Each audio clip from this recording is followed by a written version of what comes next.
அல்லேலூயா. நம்முடைய தேவன் பேசுகிறவர். ஆண்டவர் நமக்கு தந்த ஆசீர்வாதமான அந்த வார்த்தையை நாம் வாசிப்போம். ஆபகுக் தீர்க்க தரிசன புஸ்தகம் 3ஆம் அதிகாரம் 19ஆம் வசனம். ஆண்டவராகிய கர்த்தர் என் பலன், அவர் என் கால்களை மான் கால்களைப் போலாக்கி உயரமான ஸ்தலங்களில் என்னை நடக்க பண்ணுவார். அல்லேலூயா. என்னுடைய உயர்தலங்களிலே என்னை நிறுத்துகிறார். அதுதான் ஆண்டவர் நமக்கு தந்த ஆசீர்வாதமான வாக்குத்தத்தம். இந்த இடத்துல தீர்க்கதரிசி அவர் பாடும்போது அவர் எப்படி பாடுறார் பாருங்களேன். என்னுடைய உயர்தலங்களில் அவர் என்னை நடக்க பண்ணுவார். அப்படின்னா வாக்குத்தத்தத்தை பெற்ற நாம் அதை அனுபவிக்க போகிறோம். நிறுத்துகிறார் அப்படின்னு சொல்லி நம்ம வாக்குத்தத்தத்தை பெற்றோம். ஆனால் இப்போ நம்ம அதில் நடக்க போகிறோம். இந்த வருஷம் ஆண்டவர் தந்த வார்த்தையின்படி அவர் என்னை ஆசீர்வதிப்பார். எத்தனை பேரால் அதை நம்ப முடியுது? உங்களுடைய உயர்வுகளை நீங்கள் அனுபவிப்பீர்கள். உங்களுக்காக இந்த புது வருஷத்தில் கர்த்தர் தந்திருக்கிற நன்மைகள் எல்லாம் ஒன்றன் பின் ஒன்றாக நீங்கள் பெற்று மகிழ்வீர்கள். இது எட்டாக்கனியா உங்களுக்கு இருக்க போகிறது இல்லை. வாக்குத்தத்தங்கள் ஒருபோதும் பகல் கனவா உங்களுக்கு இருக்க போகிறது இல்லை. ஆண்டவர் தந்த ஆசீர்வாதம் கை கட்டினது வாய்க்கட்டலையே அப்படி சொல்லப்பட போகிறது இல்லை. இதை நான் முழுமையாய் அனுபவிக்க ஆண்டவர் எனக்கு உதவி செய்தார். அல்லேலூயா.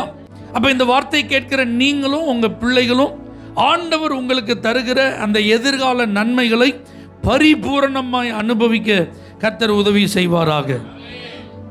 ஆபகுக் அப்படிங்கிறவர் ஒரு தீர்க்கதரிசி. சிறிய தீர்க்கதரிசிகளின் பட்டியலில் அவர் வருகிறார். கிமு 7ஆம் நூற்றாண்டின் பின்பகுதியில் அவர் தீர்க்க தரிசனம் உரைத்திருக்கலாம் என்று வேத ஆராய்ச்சியாளர்கள் கூறுகிறார்கள். ஆபகுக் என்றால் அணைத்து கொண்டிருத்தல் அல்லது அரவணைப்பவர் என்ற பொருள் அந்த பெயருக்கு உண்டு. இப்ப பாருங்க, அவர் ஒரு நல்ல தேவ மனுஷன். அவருடைய மனசுல சில கேள்விகள். ஆமென். ஆண்டுடைய ஜனங்கள், யூதா ஜனங்கள், கர்த்தருடைய பிள்ளைகள், ஆண்டவரை இவர்கள் என்னுடைய ஜனம், நான் அவர்களுடைய தேவன் என்று சொன்ன அந்த கூட்டத்தார் இப்போ வாழ்க்கை சரியில்லாமல் இருக்கிறாங்க. அவர்கள் கர்த்தருக்கு பயம் இல்லாமல் வாழ்கிறார்கள். பாவத்திற்கு இடம் கொடுக்கிறார்கள். அநியாயம் அக்கிரமெல்லாம் பண்றாங்க. தப்பு அப்படின்னு அவங்களுக்கு நல்லா தெரியுது. ஆனால் துணிஞ்சு என்ன செய்யறாங்க? அதெல்லாம் செய்யறாங்க. இப்ப இவருக்கு கேள்வி என்னன்னா, தேவ மனிதனா ஆண்டவர் இதை ஏன் பார்த்துட்டு இருக்கிறாரு? இதை ஏன் சும்மா விட்டுட்டு இருக்கிறாரு? ஏதாவது ஒரு தண்டனை கொடுக்கலாம்ல, ஆண்டவர் ஏதாவது ஒன்று செய்யலாம்ல. கர்த்தர் ஏன் சைலண்டா இருக்கிறார்? கர்த்தர் ஏன் செயல்படாமல் இருக்கிறார்? ஆண்டவர் ஏன் அமைதியா இருக்கிறார்? ஆண்டவர் ஏன் செயல்படாமல் இருக்கிறார்? இது எல்லாத்துக்கும் மேல அவருக்கு ஒரு கேள்வி என்ன தெரியுமா? இந்த கொடுமையை என்னைய பார்க்க வச்சிருக்கிறாரு. அல்லேலூயா. ஏன் இதெல்லாம் நடக்குது? அதான் அவருடைய மனதில் இருந்த கேள்வி. இப்ப கர்த்தர் அவருக்கு பதில் கொடுக்கிறார். ஆபகுக், நீ ஒன்றும் கவலைப்படாத. நீனே இதை பார்த்து வருத்தப்படுறேன்னா நான் வருத்தப்படாமல் இருப்பேனா? உனக்கே இது பிடிக்கலன்னா எனக்கு இது பிடிக்காம இருக்குமா? கண்டிப்பா நான் அவர்களை தண்டிப்பேன் அப்படின்றார். எப்படி தண்டிப்பேன், யாரை வச்சு தண்டிப்பேன் அப்படின்னு சொல்லி ஆண்டவர் சொல்லும்போது அது ஆபகுக்கு அதிர்ச்சியா இருக்கு. பாபிலோனியர்கள் மூலமா இவர்களை நான் நினைச்சுவேன் தண்டிப்பேன்றார். இப்ப இவருக்கு பதில் இருந்து இன்னொரு கேள்வி வருது. ஆண்டவர் கொடுத்த பதில் இருந்து இவருக்கு வேற கேள்வி. ஆண்டவரே, யூதா ஜனங்களை காட்டிலும் பாபிலோனியர்கள் பொல்லாதவர்கள். இந்த யூதா செய்கிற பாவத்தை காட்டிலும் பாபிலோனியர்கள் செய்கிற பாவம் ரொம்ப கொடூரமானது, ரொம்ப அருவருப்பானது. நீங்க இந்த பொல்லாப்பை கண்டிக்கிறதற்கு மிகவும் பொல்லாத ஒரு நபரை பயன்படுத்துவேன்னு சொல்றீங்களே, இது எந்த விதத்தில் நியாயம் அப்படிங்கிற அடுத்த கேள்வி அவர் என்ன செய்கிறார்? வைக்கிறார். இப்போ கர்த்தர் பதில் சொல்றாரு, நான் சொன்னபடி நடக்கும். அதே நேரத்தில் விசுவாசத்திற்கு பலன் உண்டு. விசுவாசத்தினால் நீதிமான் பிழைப்பான். அதனால கடந்து ஓடுகிறவன் தெளிவா பார்க்கிற மாதிரி இந்த தரிசனத்தை வரைஞ்சிரு. கண்டிப்பா பாபிலோனிய சிறையிருப்பு யூதா மேல உண்டு. அந்த சத்துரு கையில இவர்கள் ஒப்பு கொடுக்கப்படுவார்கள். சிறையிருப்புக்கு இவங்க போவாங்க. நான் சொன்னதுதான் நடக்கும். அதே நேரத்தில் விசுவாசத்திற்கு பலன் உண்டுன்னா மீந்திருப்பவர்களை என் பக்கமாய் சேர்த்து கொள்வேன். மறுபடி சிறையிருப்பிலிருந்து இஸ்ரவேல் ஜனத்தை நான் மீட்டுக் கொள்வேன். அல்லேலூயா. இப்போ இந்த முதல் 2 அதிகாரங்கள்ல இதான் இருக்கு. 3வது அதிகாரத்தில் இந்த பதிலை பெற்ற ஆபகுக் இப்போ பாட்டு பாட ஆரம்பிச்சிட்டார். ஆமீன் சொல்லுங்க. சிகாயோனில் பாடின அப்படின்னு இருக்கு. அது ஒரு மியூசிக்கல் நோட். சரியா? மியூசிக்கில் கார்ட்ஸ் இருக்குது பார்த்தீங்களா? ஒரு ராகம், ஒரு தாளம்லாம் சொல்கிறோம் பார்த்தீங்களா? அதை மாதிரி ஒரு மியூசிக்கல் நோட்டில் இப்போ அவர் பாட ஆரம்பிச்சிட்டார். என்ன பாட ஆரம்பிச்சிட்டாரு? வாழ்க்கை நிச்சயம் இல்லாமல் இருக்குது, வாழ்க்கை நம்பிக்கை இல்லாமல் இருக்குது, என்ன நடக்கும் அப்படிங்கிறது, எப்போ நடக்குங்கிறது புரியாத புதிராக இருக்குது. ஆனால் பரவாயில்ல, எனக்கு ஒரு நம்பிக்கை இருக்குது, எல்லாம் நல்லபடியாக தான் நடக்கும், எல்லாம் தேவ திட்டத்தின்படி தான் நடக்கும், எல்லாம் தேவ சித்தத்தின்படி தான் நடக்கும். அப்படி நடக்கும்போது என்ன நடக்க போகிறது? நான் உயர்தலத்தில் நடப்பேன், என்ன கர்த்தர் உயர்தலங்களில் ஏறி இருக்க பண்ணுவார். அப்ப இன்னைக்கு இந்த கர்த்தருடைய வார்த்தையை கேட்கிற தேவ பிள்ளைகளே, உங்கள்கிட்ட ஆண்டவர் சொல்ற அந்த செய்தி என்ன தெரியுமா? நீங்க பார்க்குறீங்க சுத்தி இருக்கிற சூழ்நிலைகள் ஒன்றும் சரியில்லை. ஆமே, நம்மளை சுத்தி நடக்கிறதெல்லாம் இன்னும் அநியாயமா அக்கிரமமா இருக்கு. நம்ம வாழ்க்கையில கொஞ்சம் முன்னேறிடலான்னு பார்த்தா அதுக்கு எந்த விதத்திலும் வழி இல்லாததா இருக்கு. அப்படிப்பட்ட நேரத்தில் நான் என்ன செய்ய போறேன்? இப்படியே போயிட்டு இருந்ததுன்னா எதிர்காலமே கேள்விக்குறி ஆயிருமே. நம்பிக்கை இல்லாத நிலையிலேயே என் வாழ்க்கை போயிட்டு இருந்ததுன்னா என்ன நடக்க போகுதுங்கிறது எனக்கு புரியாமலே போயிருமே அப்படின்னு நீங்க பயப்பட வேண்டாம். உங்களுக்கு கர்த்தர் என்ன வார்த்தை கொடுத்திருக்கிறாரோ அந்த வார்த்தை நிறைவேறும். உங்களை ஆண்டவர் எப்படி ஆசீர்வதிப்பேன் என்று சொன்னாரோ அப்படி ஆசீர்வதிப்பார். அல்லேலூயா. உங்களை மான்கால்களை போலாக்கி உங்களுடைய உயர்தலங்களில் நடக்க பண்ணுவார். சுற்றி என்ன நடந்தாலும் பரவாயில்ல, சூழ்நிலை எப்படி இருந்தாலும் பரவாயில்ல, மற்றவங்க யாராக இருந்தாலும் பரவாயில்ல, வாக்குத்தத்தத்தை பெற்றவர்கள் உயர்ந்த நிலையில் இருப்பீர்கள், உயர்த்தப்படுவீர்கள், ஆசீர்வாதமாய் வாழ்வீர்கள், உங்களுடைய நன்மைகளை நீங்கள் முழுமையாய் அனுபவிப்பீர்கள். அல்லேலூயா. அப்போ சூழ்நிலை சரியில்லைன்னு தெரிஞ்சு போச்சு, சுற்றி இருக்கிறவனும் சரியில்லைன்னு தெரிஞ்சு போச்சு. ஆனால் நான் மட்டும்தான் ஆசீர்வாதமாக இருப்பேன்னா அப்போ நான் இருக்கிற மாதிரி இருந்தால் தான் நான் என்ன செய்ய முடியும்? ஆசீர்வாதமாக இருக்க முடியும். நான் எப்படி இருக்கணும்னு தேவன் என்னிடத்தில் எதை எதிர்பார்க்கிறாரோ அப்படி நான் இருந்தால் தான் என்னுடைய உயர்தலத்தில் அவர் என்னை நடக்க பண்ணுவார். 3 விஷயத்தை உங்களுக்கு நான் சொல்லித்தர போகிறேன். ஏதோ தெரியாதது புரியாதது ஐயோ அப்படின்ட்டுலாம் நீங்கள் நினைக்க வேண்டாம். எளிதானது, நம்மால் எல்லாராலும் செய்யக்கூடியது தான். முதல்ல நீங்கள் உங்களுடைய உயர்தலத்தில் நடக்கணும்னா நல்லா துதிக்கணும். எப்படி துதிக்கணும்? நல்ல சந்தோஷமாக துதிக்கணும், மகிழ்ச்சியோட துதிக்கணும், கவலையோட பயத்தோட குழப்பத்தோட இல்லை. அத்திமரம் துளிர் விடாமல் போனாலும் அப்படிதான் பாடுறார் அவரு 17வது வசனத்தில். அவன் திராட்சை செடியில் பழம் இல்லாமல் போனாலும், ஒலிவ மரத்தில் பலனற்று போனாலும், வயல்களில் விளைச்சல் இல்லாமல் போனாலும், ஆட்டு மந்தையில் கடாக்கள் இல்லாமல் போனாலும், மாட்டு மந்தையில் முதலே அற்று போனாலும் நான் எப்படி இருப்பேன்? கர்த்தருக்குள் மகிழ்ச்சியா இருப்பேன், என் ரட்சிப்பின் தேவனுக்குள் களி கூறுவேன். ராமன் சொல்லுங்க பார்க்கலாம். அப்ப நல்லா துதிக்கணும். நீங்க இந்த வருஷம் இதற்கு முன்பு நீங்க பாடி ஆராதித்ததை காட்டிலும் அதிகமா பாடி ஆராதிக்கணும், துதித்து தேவனை மகிமைப்படுத்து. நீங்க சந்தோஷமா இருக்கணும்னா அதுக்கு ஒரே வழி துதி தான். ஹல்லேலூயா. உங்களை கர்த்தர் துதிக்க துதியின் ஆவியை தந்து நடத்துவாராக, துதியின் உடையினால் உங்களை உடுத்துவாராக, உங்க நாவுகளிலே அவரை துதிக்கும் துதியை வைப்பாராக. தாவீதை போல எந்த காலத்திலும் துதிக்கும் அந்த கிருபையை நீங்கள் பெற்றுக்கொள்வீர்களாக. ஹல்லேலூயா. நான் துதிக்காமல் இருக்கிறேன் அப்படின்னு சொல்றதுக்கு நிறைய காரணங்களை சொல்றதுக்கு வாய்ப்பு இருக்கு. ஆனால் இந்த வருஷம் நம்ம சாக்கு போக்கே சொல்லக்கூடாது. ஹல்லேலூயா. இப்போ பாருங்க, நான் கர்த்தருக்குள் எப்படி இருப்பேன்? மகிழ்ச்சியா இருப்பேன். என் ரட்சிப்பின் தேவனுக்குள் நான் என்ன செய்வேன்? களி கூறுவேன். தமிழ்ல மகிழ்ச்சி, களி கூறுதல், சந்தோஷம், இப்படி நிறைய வார்த்தைகள் இருக்கு. அப்படிதானா? இதுக்கெல்லாம் என்ன அர்த்தம் அப்படின்னு கேட்டால் ஒரே வார்த்தையில் நம்ம முடிச்சிருவோம். மகிழ்ச்சி, களி கூறுதல், சந்தோஷம். இந்த வார்த்தையை தமிழில் நமக்கு அது புரியுது, அது ஒரு ஃபீலிங்னு புரியுது, உணர்வுன்னு புரியுது. ஆனால் அதை எப்படி டிஸ்கிரைப் பண்ணணும்னு தெரியல. ஆனால் இங்கிலீஷில் ரொம்ப அழகாக இருக்குது. ஹாப்பி அப்படின்னு ஒரு வேர்டு கேள்விப்பட்டிருக்கீங்களா? ஜாய் அப்படின்னு ஒரு வேர்டு கேள்விப்பட்டிருக்கீங்களா? ஹாப்பினஸ் அப்படின்னா என்ன அர்த்தம் தெரியுமா? Through happenings. உங்கள் வாழ்க்கையில் என்ன நடக்குதோ அதை பொறுத்து நீங்கள் சந்தோஷமாக இருந்தீங்கன்னா ஹாப்பி, யூ ஆர் ஹாப்பி. அப்படின்னா என்ன அர்த்தம்? ரிசல்ட் வருது, 80 மார்க் எடுத்து என்ன செஞ்சாச்சு? பாஸ் ஆயிடுச்சு. 40ஓ 50ஓ தான் வரும்னு நினச்சேன், ஆனால் வந்தது எத்தனை? 80. ஹேப்பனிங். அப்போ நான் நினச்சதை காட்டில் இப்போ எப்படி நடந்திருக்கு? மார்க்கு அதிகமாக கிடச்சிருக்கு. உடனே எப்படி இருக்குது? நமக்கு சந்தோஷமாக இருக்குது. வேலை கிடச்சிட்டு, அப்ளை பண்ணேன், என்ன கிடச்சிட்டு? வேலை கிடைச்சிட்டு. அப்போ வேலை கிடைச்சோன்னு என்ன வருது சொல்லுங்க? என்ன வருது? Through happenings. என்னென்ன சம்பவங்கள் நம்மை சுற்றி நடக்கிறதோ இதை பொறுத்து நம்ம எப்படி இருக்கோம்? சந்தோஷமாக இருக்கும். திடீர்னு இப்போ உங்கள் பாக்கெட்டில் நீங்கள் வச்சுருந்த பர்ஸை எவனும் என்ன செஞ்சிட்டான்? பிக் பாக்கெட் அடிச்சிட்டான். அல்லேலூயா. நீங்கள் திடீர்னு கையை விட்டு செக் பண்ணி எடுக்கும்போது என்ன இல்லை? பர்ஸ் இல்லை. ஃபங்க்ஷன் வீட்டுக்கு போயிருக்கீங்க, புது ட்ரெஸ்லாம் போட்டிருக்கீங்க, டிப்டாப்பாக தான் என்ன செஞ்சுருக்கீங்க, வந்திருக்கீங்க. அது ஒரு கொண்டாட்டமான சிச்சுவேஷன் தான். கோலாகலமான ஆர்ப்பாட்டங்கள் அங்கே என்ன செஞ்சிட்டு இருக்கு, நடந்துட்டு இருக்கு. மணக்க மணக்க பிரியாணி உள்ளே போகிறதுக்கு முன்னாடி வாசம் என்ன செய்யுது? தூக்குது. ஆனால் இப்போ நமக்கு என்ன இல்லை? என்ன இல்லை? ஏன்? Through happenings. Something happen. Amen. ஏதோ ஒன்று நடந்துட்டு, நடக்கக்கூடாதது ஏதோ ஒன்று நடந்துட்டு. இப்போ பாருங்க, எல்லாரும் பேண்ட் செட் அடிச்சு என்ன செஞ்சுட்டு இருக்கான்? அங்கே கொண்டாடிட்டு இருக்கான். கச்சேரி, பாட்டு கச்சேரி போட்டு பயங்கரமாக மக்கள்லாம் என்ன செஞ்சுட்டு இருக்காங்க? என்ஜாய் பண்ணிட்டு இருக்காங்க. ஆனால் நம்ம எப்படி இருக்கும்?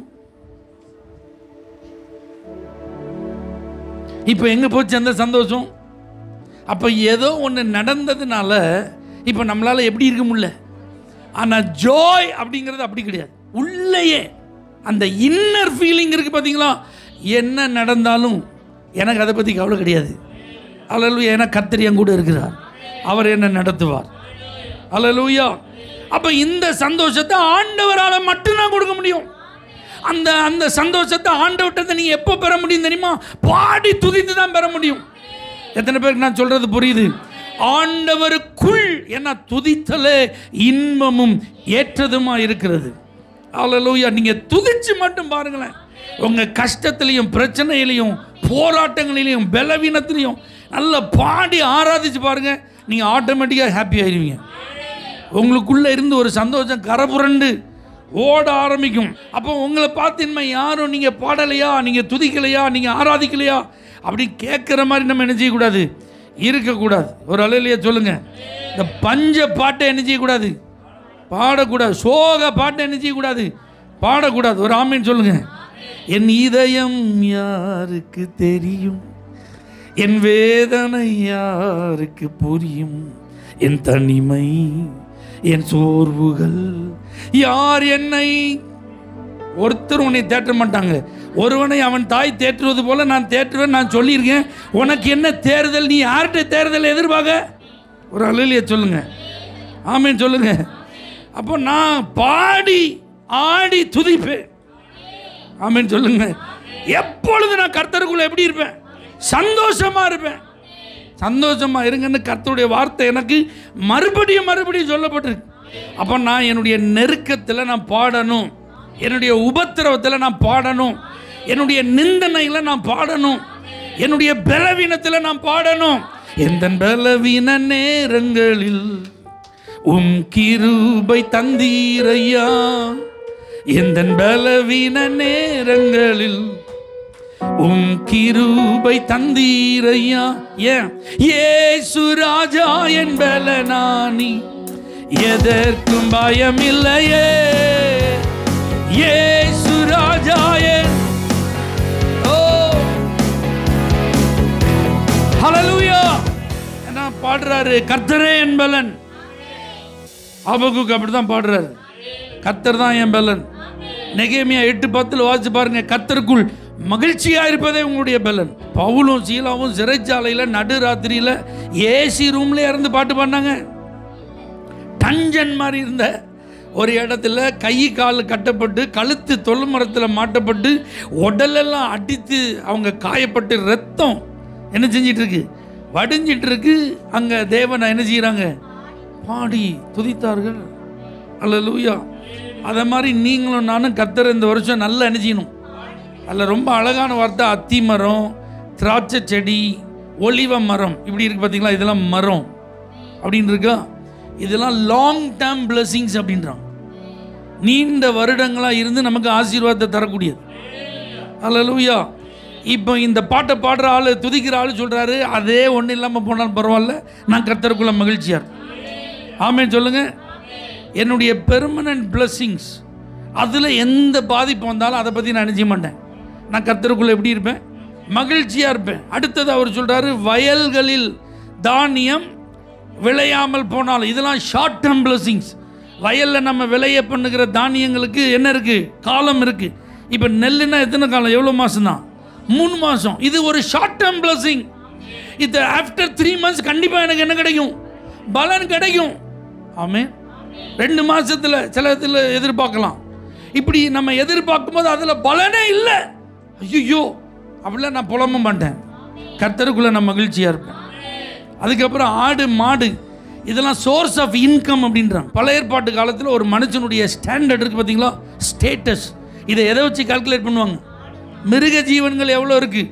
யோபுக்கு அவனுடைய சொத்துக்களை ஆண்டவர் லிஸ்ட் அவுட் பண்ணும்போது அவருக்கு 3000 ஆடுகள் இருந்தது, 500 கழுதை இருந்தது, ஏர் மாடு இருந்தது, ஒட்டகம் இருந்துச்சு அப்படின்னு சொல்லி அதனுடைய கவுண்ட்டை தான் செஞ்சுருக்காங்க. பூமி தாங்கக்கூடாதபடி ஆபிரகாமுக்கு ஆஸ்தி இருந்ததுன்னா அங்கே உள்ள மிருக ஜீவன்களை வச்சு தான் சொல்லப்பட்டிருக்கு. ஆமென் சொல்லுங்க. இப்போ என் வாழ்வாதாரமே பாதிக்கப்பட்டாலும் நான் கர்த்தருக்குள்ள மகிழ்ச்சியாக இருப்பேன். ஐயா, வேலை போயிட்டு என்ன செய்ய? அல்லேலூயா. வருமானம் வரணும், வரலை. எனக்கு தர வேண்டிய அந்த பணத்தை அவங்க என்ன செய்யலை, தரலை. எனக்கு கிடைக்க வேண்டிய ஆசீர்வாதம் எனக்கு என்ன செய்யலை, கிடைக்கல. இதுக்காக நான் லாங் டேர்ம் இன்வெஸ்ட்மெண்ட் பண்ணியிருக்கேன். இதுக்கு நான் ஒரு ஷார்ட் டேர்ம் இன்வெஸ்ட்மெண்ட் பண்ணியிருக்கேன். இது என்னுடைய பெர்மனன்ட் இன்கம். ஆனால் இதெல்லாம் இன்னைக்கு என்ன செஞ்சிருக்கு? எனக்கு லாக் ஆகிருக்கு. இதெல்லாம் தடைப்பட்டு போயிருக்கு. நான் எங்கே போக? என் வருமானத்துக்கு நான் என்ன செய்ய? என் வாழ்வாதாரம் இன்னைக்கு கேள்விக்குறியாக இருக்குது. எனக்கு எதிர்காலமே ஆட்டம் கண்டுட்டு இருக்கு. இப்போ நான் என்ன செய்யணும்னா, உங்களுக்கு தான் கர்த்தர் சொல்கிறேன், நீ பாடு, உனக்கு பாதையை நான் திறக்கேன். நீ துதிச்சு பாரு, உனக்கு முன்னாடி இருக்கிற தடையை நான் உடைக்கேன். ஹல்லேலூயா. நீ என்ன ஆராதனை செஞ்சு பாரு, உன்னை நான் ஆசீர்வதிக்கிறேன்னா இல்லையா? ஆமென் சொல்லுங்க. தாவீது தன்னை சுற்றிலும் நெருக்கங்களும் சத்துருக்களும் தொடர்ந்து கொண்டிருந்த போது அவன் நல்லா துதித்து கொண்டே இருந்தான், பாடிக்கொண்டே இருந்தான், ஆராதித்து கொண்டே இருந்தான். அதனால தான் அவனை கர்த்தர் எங்கே வச்சுட்டாரு? உயர்தலத்தில் வச்சுட்டார். ஆமென். அப்போ இந்த வருஷம் நீங்களும் நான் என்ன செய்ய போகிறோம்? நல்லா பாடி துதிக்க போகிறோம், நல்லா ஆராதிக்க போகிறோம். இதை நம்ம கரெக்டாக செஞ்சிடணும். தனியாகவும் செஞ்சிருங்க, குடும்பமாகவும் செஞ்சிருங்க, சபையாகவும் நம்ம செய்வோம். கர்த்தர் நம்மளை உயர்தலத்தில் நடக்க பண்ணுவார். ஆமென் சொல்லுங்க பார்க்கலாம். 2வது அதிகாரம் அதனுடைய கடைசி வசனத்தை வாசிங்க. கர்த்தரோவென்றால் தமது பரிசுத்த ஆலயத்தில் இருக்கிறார், பூமி எல்லாம் அவருக்கு முன்பாக மௌனமாக இருக்க கடவுது. அல்லேலூயா. இதுவரைக்கும் பீப்புள்ஸை பார்த்தார், மக்களை பார்த்தார், மனிதர்களை பார்த்தார், சுற்றி என்னெல்லாம் நடக்குதுன்னு பார்த்தார். இப்போ அவர் கண்ணு இப்போ யாரை பார்க்குது? கர்த்தரை பார்க்குது. பரிசுத்த ஆலயத்தில் நீங்கள் என்ன செஞ்சுட்டு இருக்கீங்க? வீற்றிருக்கிறீர்கள். ஆமென். அப்போ இந்த வருஷம் நம்ம என்ன செய்யணும் தெரியுமா? தூய்மையாக இருக்கணும். ஆமென் சொல்லுங்க. துதிக்க வேண்டும், தூய்மையாக இருக்க வேண்டும். ஏன்னா பரிசுத்தம் இல்லாமல் ஒருத்தரும் கர்த்தரை என்ன செய்ய முடியாது, தரிசிக்கவே முடியாது. சர்ச்சுக்கு வந்தும் கர்த்தரை தரிசிக்காமல் நீங்கள் என்ன செய்யக்கூடாது, போகக்கூடாது. தனியாக ஜோம் பண்ணி கர்த்தரை தரிசிக்காமல் எழுந்து என்ன செய்யக்கூடாது, போகக்கூடாது. நீங்கள் கர்த்தரை இந்த வருஷம் என்ன செய்யணும், சந்திக்கணும்னா உங்கள் லைஃப் எப்படி இருக்கணும்? ரொம்ப தூய்மையாக இருக்கும். ஏன்னா இந்த புலப்பம், இந்த குழப்பம், இந்த கேள்விகள், இதுக்கு எல்லாமே காரணம் என்னென்னா மக்களுடைய வாழ்க்கை சரியில்லை, அவங்களுடைய நடைமுறை சரியில்லை. அதனால தான் பிரச்சனை. அப்போ நீங்கள் இன்னைக்கு இந்த வார்த்தையை கேட்கும்போது ஆவியானுடைய சத்தத்துக்கு செவி கொடுக்க விரும்பினால் இன்னைக்கு ஒரு தீர்மானம் எடுக்கணும். நான் இந்த வருஷம் போன வருஷத்தை காட்டில் எப்படி இருப்பேன்? தூய்மையாக இருப்பேன், பரிசுத்தமாக இருப்பேன், ஆண்டவருக்கு பிரியமாக நடப்பேன், எந்த விஷயத்திலும் கர்த்தரை துக்கப்படுத்த மாட்டேன், ஆண்டவர் விரும்பாததை நான் ஒரு நாள் விரும்ப மாட்டேன். அல்லேலூயா. இது ரொம்ப முக்கியம். பரிசுத்தத்தை ஆண்டவர் வலியுறுத்துகிறார். இந்த தூய்மையாக நம்ம கண்டிப்பாக என்ன செய்யணும்? நடந்தே ஆகணும். குறிப்பாக வாலிப தலைமுறைகள், இளம் தளிர்கள், எதிர்காலம் உங்களுக்கு நல்லா இருக்கணும்னா நீங்களாம் எப்படி இருக்கணும்? பரிசுத்தமாக இருக்கணும். பொல்லாப்புக்கு என்ன செஞ்சிடக்கூடாது, இடம் கொடுத்துடக்கூடாது. ஆத்மா என்ன செஞ்சிடக்கூடாது, கரை பற்றக்கூடாது. ஆமேன். எதிர்பாலினர் கை உங்கள் மேலே என்ன செஞ்சிடக்கூடாது, பற்றக்கூடாது. அப்பா அம்மாவுக்கு தெரியாமல் எந்த தவறுகளுக்கு என்ன செஞ்சிடக்கூடாது, இடம் கொடுத்துடக்கூடாது. அல்லேலூயா. எல்லாரும் நம்ம எல்லாருமே தேவனுக்கு முன்பாக எப்படி இருக்கணும்? ரொம்ப தூய்மையாக இருக்கணும். அல்லேலூயா. இதை கர்த்தர் நம்ம இடத்துல என்ன செய்கிறார்? எதிர்பார்க்கிறார். கொஞ்சம் உயரத்துலேருந்து கீழே விழுந்தா எப்படி இருக்கும்? அடி லேசாக இருக்கும். ரொம்ப உயரத்துலேருந்து விழுந்தா எலும்பவே முடியாது. ஆமென். அல்லேலூயா. அதனால இதிலெல்லாம் நம்ம ஜாக்கிரதையாக இருக்கணும். உங்கள் வாழ்க்கையினுடைய ஒவ்வொரு அசைவுகளிலும் நீங்கள் கவனமாக இருக்கணும். கண் பார்வை சுத்தமாக இருக்கணும், வாயின் வார்த்தை சுத்தமாக இருக்கணும். மற்றவர்களோடு நம்ம பழகும்போது அந்த பழக்க வழக்கங்கள் எப்படி இருக்கணும்? தூய்மையாக இருக்கணும். உறவுகளிலே நம்ம ரொம்ப ஜாக்கிரதையாக இருக்கணும். தேவனுக்கு பயந்து நீதியாய் வாழ நம்மை அர்ப்பணிக்க கர்த்தர் விரும்புகிறார். அல்லேலூயா. இப்போ ஒரு மீன் கம்பெனியில் வேலை பார்த்துட்டு அப்படியே வெளியே வராருன்னு வச்சுக்கோங்க. ஒருத்தர் அவர் மேலே என்ன ஸ்மெல் அடிக்கும்? சென்ட் கம்பெனியில் வேலை பார்த்துட்டு வெளியே வராருன்னு வச்சுக்கோங்க, அவர் மேலே என்ன ஸ்மெல் அடிக்குமா? இந்த உலகம் எப்படிப்பட்ட உலகம்? பொல்லாங்கனுக்குள் கிடக்கிற உலகம், இருள் நிறைந்த உலகம், பாவம் நிறைந்த உலகம். ஆமென். நீங்கள் இன்றைக்கி ஞாயிற்றுக்கிழமை ஆண்டவர் சமூகத்துக்கு வந்திருக்கீங்க. நம்ம ஆராதனை 2 மணி நேரம், சரியா? 2 மணி நேரமே உங்களுக்கு போட்டுரும், ஃபுல் டைம் போட்டுரும். சிலரெல்லாம் ஞாயிற்றுக்கிழமை தவிர வேறு எந்த நாளும் நினைச்ச முடியாது, பார்க்கவே முடியாது. அப்படி தானே? வீட்டுக்கு போயிடுறோம், வேலை பார்க்கும், படிக்கிறோம், தொழில் செய்கிறோம், குடும்ப காரியங்களை பார்க்கும். இதிலெல்லாம் நம்ம ரொம்ப பிஸியாக இருக்கோம். இப்போ நீங்களே உங்கள் சார்ட்டை செக் பண்ணுங்கள். நீங்கள் தேவனோடு ஒவ்வொரு நாளும் எவ்வளோ நேரம் செலவு பண்ணுறீங்க? ஒரு உலக பழமொழி இருக்குது தெரியுமா? Tell your friend and I will tell your character. உன் நன்மை யாருன்னு சொல்லு, நீ யாருன்னு நான் சொல்கிறேன். அப்போ இந்த வருஷம் பரிசுத்தரோடு பழகணும். யாரோட பழகணும்? பரிசுத்தமான தேவனோடு நம்ம பழகணும். அப்போ நீங்கள் யாரை நேசித்து யார்கிட்ட பழகுறீங்களோ அவங்க கூட அதிகமாக நேரம் செலவு பண்ணுவீங்களே. அதை மாதிரி இந்த வருஷம் உலக பிரகாரமான நட்புகள், உறவுகள் அதெல்லாம் கொஞ்சம் அவாய்ட் பண்ணிவிட்டு யார் கூட? பரிசுத்தரோடு உறவாடும். கொஞ்சம் அதிகமாக ஜெபம் பண்ணும், கொஞ்சம் அதிக நேரம் பைபிள் படிப்போம், கொஞ்சம் கர்த்தருக்கு முன்பாக என்னென்ன காரியங்களை செய்ய முடியுமோ அதுக்கெல்லாம் நம்ம என்ன செய்வோம் சொல்லுங்கள், இடம் கொடுப்போம். அல்லேலூயா. அப்படிலாம் நம்ம பழகும்போது தான் நம்ம வாழ்க்கையில் ஆண்டவரை நம்ம பிரதிபலிக்க முடியும். அவருடைய சுபாவங்கள் நமக்குள்ளே வரும். ஆமென். நாம் ஒரு தேவ பிள்ளைங்கிற அடையாளம் அப்போ தான் தெரியும். அதனால் நீங்கள் யார் கூட அதிகமாக இந்த வருஷம் நேரம் செலவு பண்ணுங்க. நான் இன்னொரு காரியத்தை உங்களுக்கு சொல்கிறேன். சில நேரத்தில் நம்ம சில குடும்பங்களில் சில பிரச்சனைகளை ஃபேஸ் பண்ணுவோம்.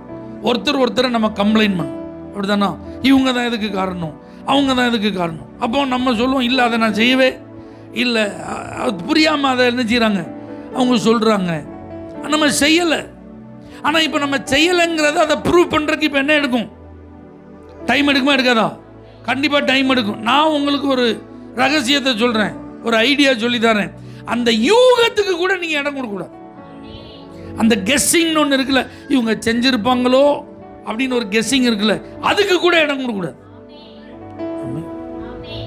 உறவுகளில் நான் சொல்கிறேன், கணவன் மனைவி உறவுகள், பெற்றோர் பிள்ளைகள் உறவுகளில் இவங்க இப்படி இருப்பாங்களோ, இவங்க மேலே எனக்கு ஒரு டவுட்டு இருக்குது, என் பிள்ளை முழிக்கிற மொழி கொஞ்சம் சரியில்லை, அது மொபைலில் யூஸ் பண்ணுறத பார்க்கும்போது எனக்கு கொஞ்சம் சந்தேகமாக இருக்குது, என் ஹஸ்பண்டை இப்போ நான் கொஞ்ச நாளாக வாட்ச் பண்ணுறேன், அவர் கொஞ்சம் சரியில்லை, என் மனைவியை நான் கொஞ்சம் கவனிச்சிட்டு இருக்கேன், அவள் இப்போ கொஞ்சம் சரியில்லை. இந்த மாதிரி நம்மளை யாரும் கெஸ் பண்ணக்கூடாதுன்ற, நான் அதுக்கு கூட இடம் கொடுக்கக்கூடாது.